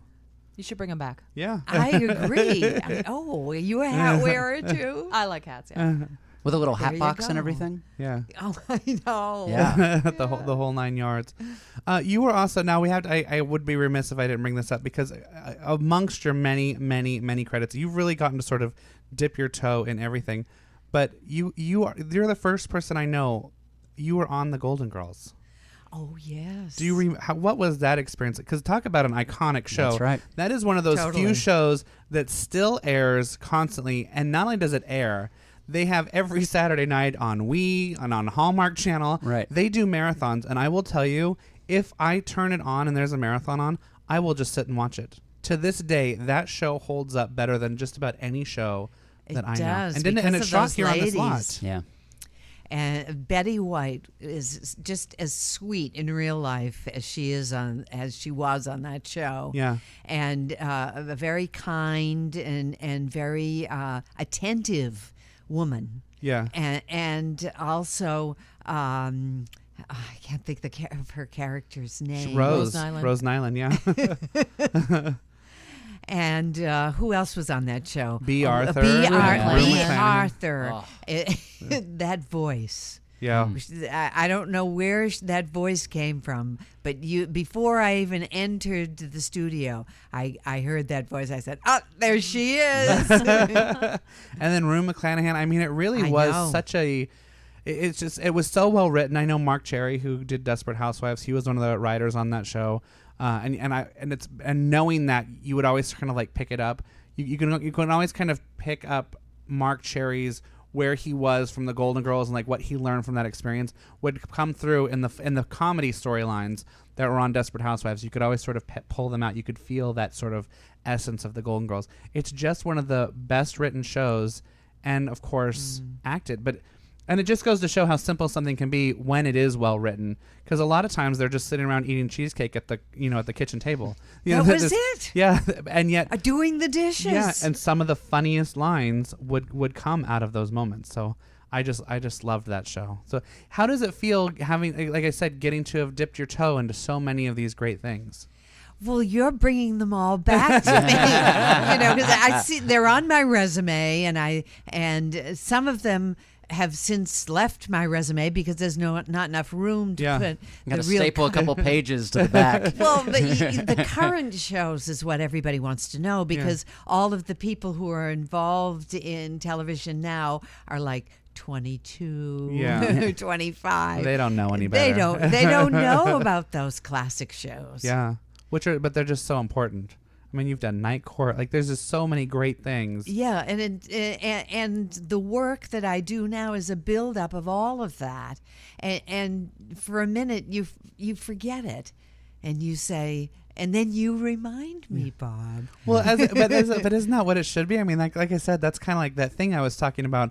I want to remember as much of my life as possible, and already I'm in trouble. I've been in trouble for a while now. But there's just, I want to remember, I mean, I've worked hard. Right. I've played hard. I've really enjoyed my life. I want to be able to remember so many of these things. You know, like, I don't know. I just think it's so important. Yeah. You also have a new movie that's coming out called The Last Lonely Place. What is that? Oh, The Last Lonely Place sounds very dark. Yes, it does. It is, actually. But it was one of those wonderful experiences where they called up and asked me to do the job. I didn't have to audition. Isn't that a good feeling? Because I knew one of the producers, Jeff Marshalletta, who is also a fabulous actor. And he called me and said, I have this little part in this movie I'm doing, and would you consider doing it? I said, are you kidding? Would I consider it? Of course I would.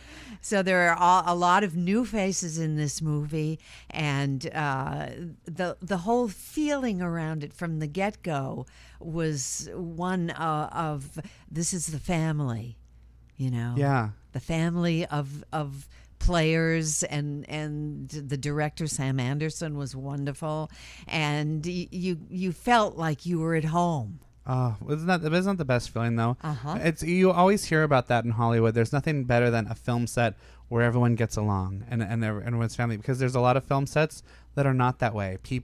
The stars go back to their trailers. They don't talk to each other. The director can be rude. Producers are trying to keep everything on budget, so they get very frugal, and it really creates the atmosphere. And it's like, for me, because I've done so many movies over the years in production, working on them behind the scenes, and knowing that I would be on them for 6 months, 9 months, sometimes a year on some of these bigger projects, that the experience of making the movie so often outweighs whatever the final product is. So it's so important to have a good film set and to have a good experience making the movie.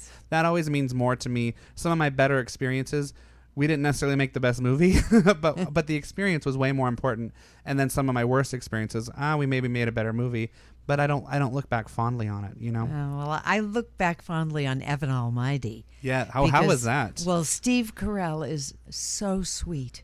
He's so hysterically funny, but in real life, you feel like you're meeting the sweetest guy who you'd love to have live next door to you. I can only imagine. We had Kate Flannery in the other day, and she was talking about just getting to improv with him and how wonderful, because he's just so smart and he's so good. But he also sounds like and he also sounds like he's one of those generous actors that it's not all about him. Which oftentimes in the comedy world, you know, if you have a big personality, they make it all about them. But he's the generous kind, because he wants you to be just as funny. Because now if you're both being funny, you're creating a really funny scene. And that's exactly. I remember auditioning for Saturday Night Live, and I auditioned with oh God, his name just flew out of my head. Do you remember when it was? It was at towards the beginning. The real waspy looking guy. Oh golly, it'll come to me. Did he make it on the show? Oh yeah. As a matter of fact, we improvised, and he was so fabulous. I said to the casting people, if I were you, I'd hire him. And they did. Was it Buck Owens, or was it no. Bill Murray, Chevy Chase? Chevy Chase. It was Chevy Chase. It was Chevy Chase. Oh wow! So you auditioned with him? Yes, he improvised with me, and he was so fabulous and so quick. And all I could say was, hire this guy. He's good. Was comedy what you wanted to get into? Was that sort of did you want to do comedy? Yes. And I always wanted to do the funny shows. And when Mad Men came along, now that's considered a drama. Yeah, absolutely. But some of the best dramatic actors are comedians. Yes.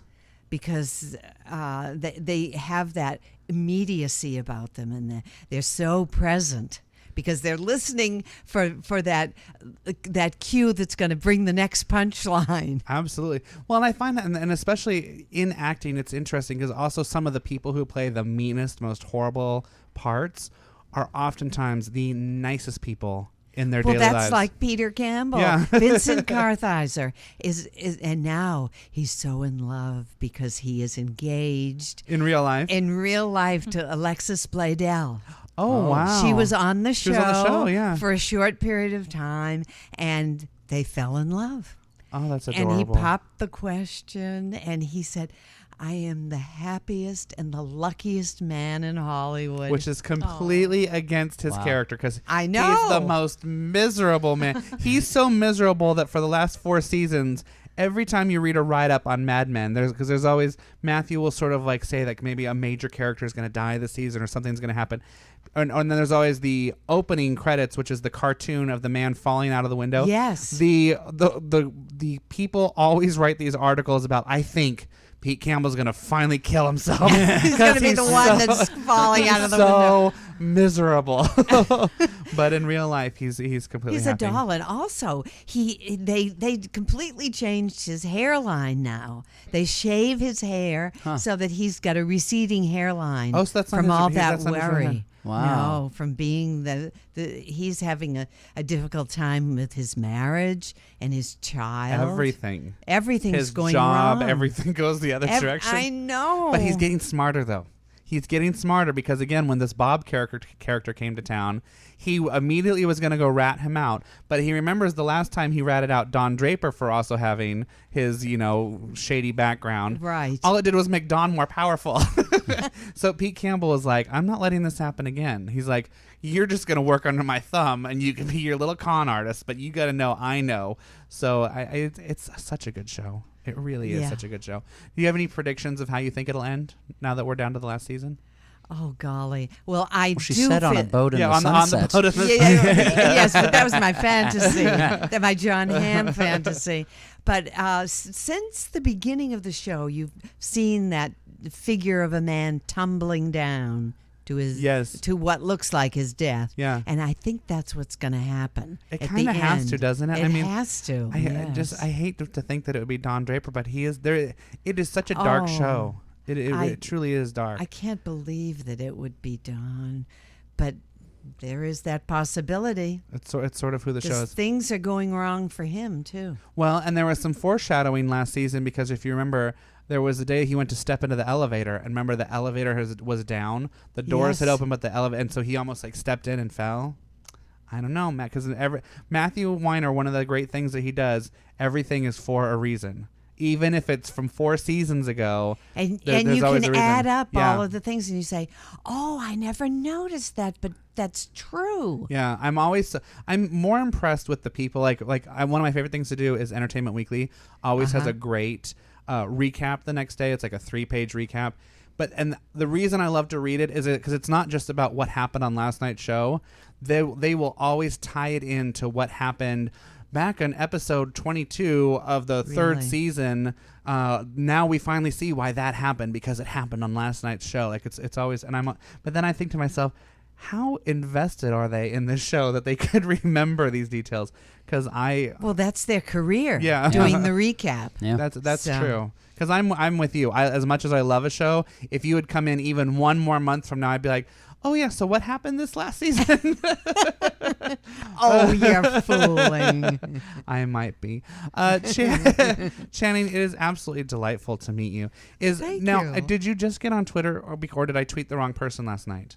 No, I just got on Twitter because a very wonderful, lovely woman, Sandra Curry. Yes, I've had her on the show. Well, she tweeted me and said, invited me to join her on Twitter, and I thought, I don't even know how to do this. But it's because of her that I'm on Twitter at this point. Well, so you can follow her. She has like 4 followers, so today's the day to join. So it's we're gonna triple it. But it's your name backwards. It's at Chase at Chase Channing. I'm almost confused even myself. At Chase Channing, you can start following you on Twitter, and it's an opportunity to just start sharing your thoughts, share some memories. Oh, I never thought of that. You can do all kinds. Do you think you'll ever write a book? Oh, no, but I'm too busy auditioning. Because I'm always that actor looking for a next job. I love that. You know what? Never stop working, because it's what gets us through. Truly. It was absolutely wonderful meeting you here today. And Oh, thank it you was so my much for coming pleasure. on the show. We are going to take a quick break, and we're going to come back, and we're going to see if anybody's going to call in, and we're going to talk about last night's Big Brother, and we've got some goodbyes and everything else. There's always something going on. We also have coming up next, it is Thursday, and that means it's time for, isn't it? What is Thursday?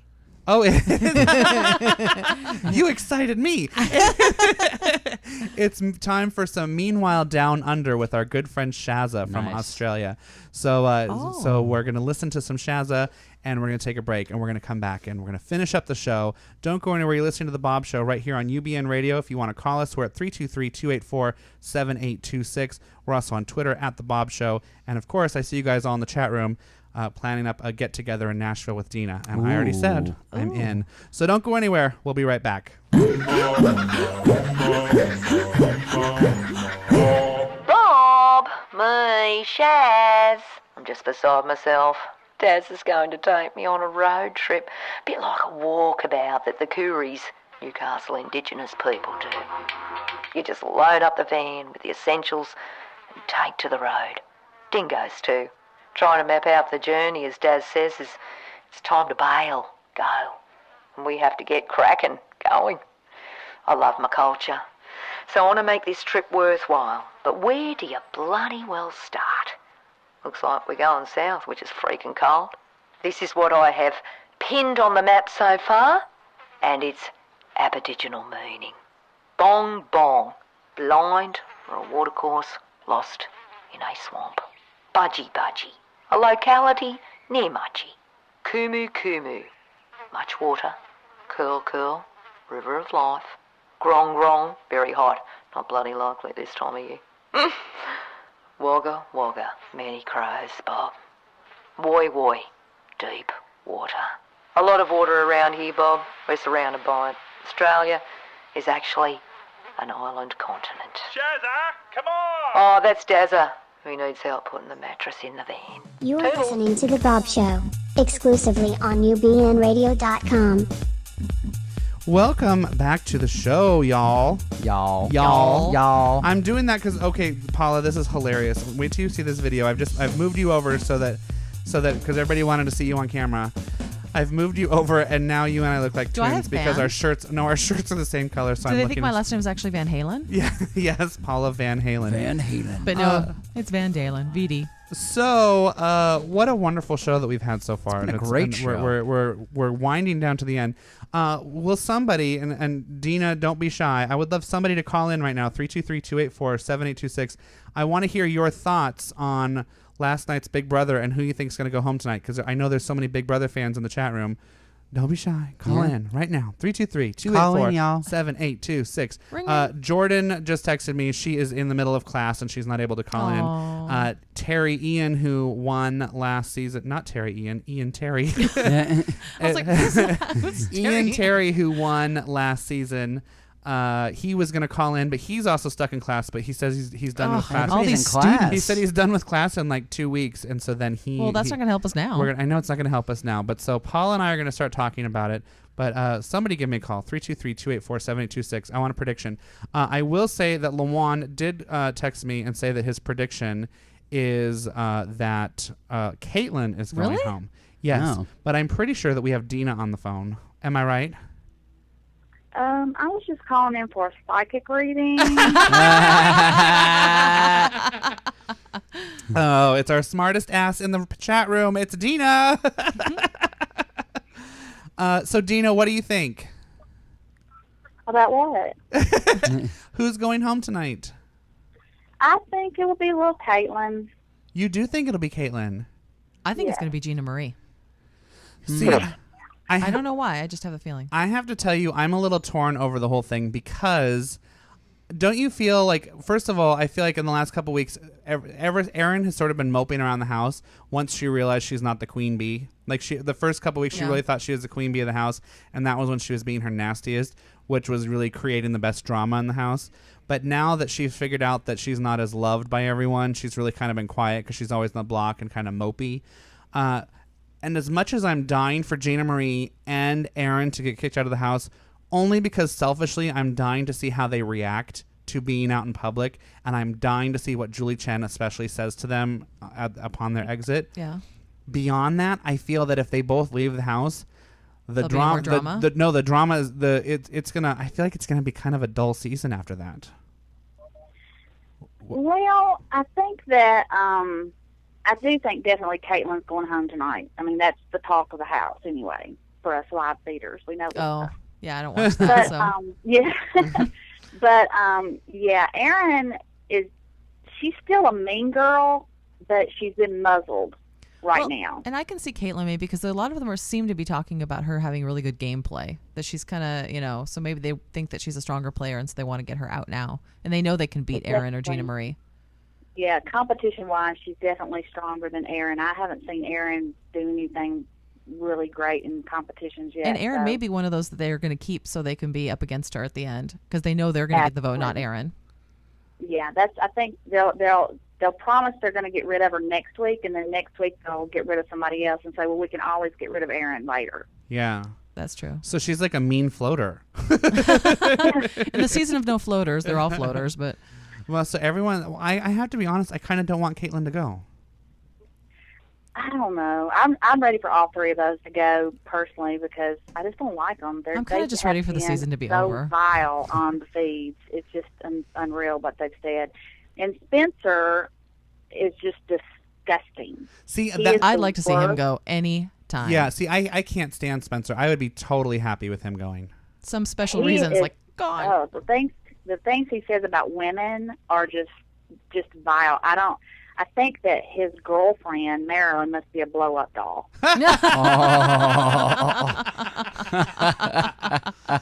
Oh, Dina, that's why we love you. It might be when he gets out. Yeah, maybe. I know. Can you imagine? Like, I keep thinking about that. what it must be like to be, for example, his girlfriend or Aaron's parents, and just kind of like looking at these people really showing their true behavior. And not only so now you're used to seeing this in their daily lives, but now you're looking at them through the filter of America's view of them. That's got to be really, I don't know how you come back from that. A few of them have already been punished, right? Yeah, that's the people that we're talking about. Right. They've been punished, but they don't know they've been punished. Exactly. Yet. So they think they're coming out of the house. Aaron thinks she's going to come out of the house and have a career in film and television. Like yesterday, last night's show, when she's all like, "Oh, I can't do anything with my face." It's like, don't worry, lady, you don't have representation anymore. So. Oh yeah, because she's a model. Right. Get a job at the Safeway. She lost her representation. She lost her modeling contract. Yeah. But the entire competition last night, they were all having to put their faces like in mud and climb under these things to go through the mud, and it had like manure, like it stunk. Oh please, people pay money to get that on their face. Exactly. In Beverly Hills. She'd be lucky. She would not put her face in the mud at all. So she's climbing under this thing, and she already put her career in the mud. I don't know why she's concerned about her face. Hey-oh, where's the button? Where's the button?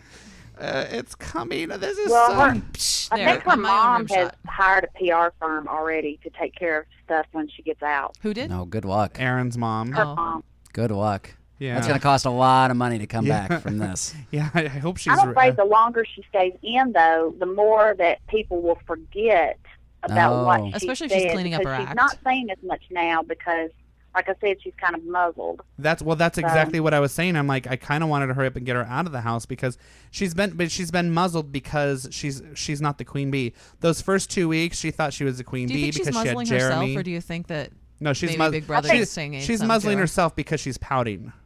I think also the production, the DR, has led her to believe that she's not as loved in America too. Yeah. Oh, okay. Oh, can they do that? Can they interact that way? No, they don't interact, but because I know a bunch of the crew folks their don't line of ever questioning see them. sometimes can give them a lot of insight. Yeah, because they question because they want you to say something. So it's partly that, but it's also because there's this twist this season about the MVP, which is America voting on who America loves, basically. And Aaron kept expecting that it was going to be her because they thought, oh, of course everyone's going to love me, and instead it was nowhere near her. So she's sort of having to pick up on the fact that she's not really well. And Julie's kind of given her some clues on the live shows. Julie's given her the clues, and she didn't take them. Oh, no, but I'm saying she's trying to help her out. Like, hey, Aaron, you're an idiot. Yeah, this is true.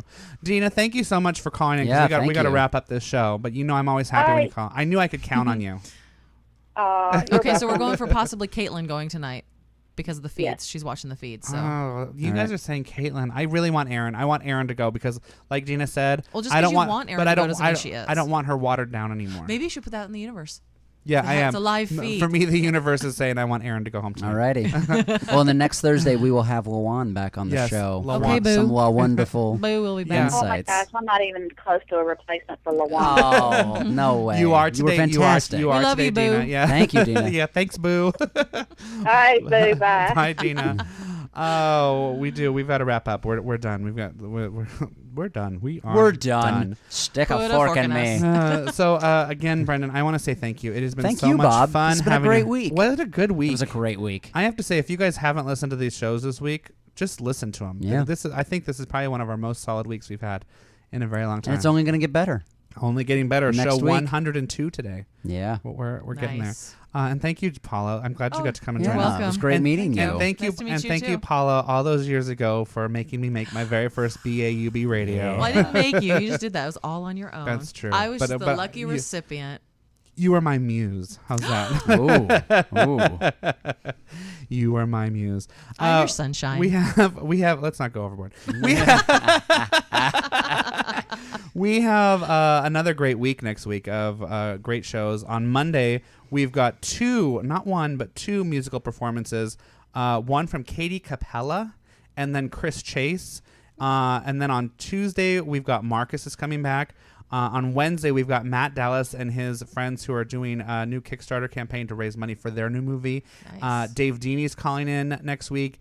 And then Margaret Cho. I'm coming back. Margaret Cho is doing the show, and I just drive on down.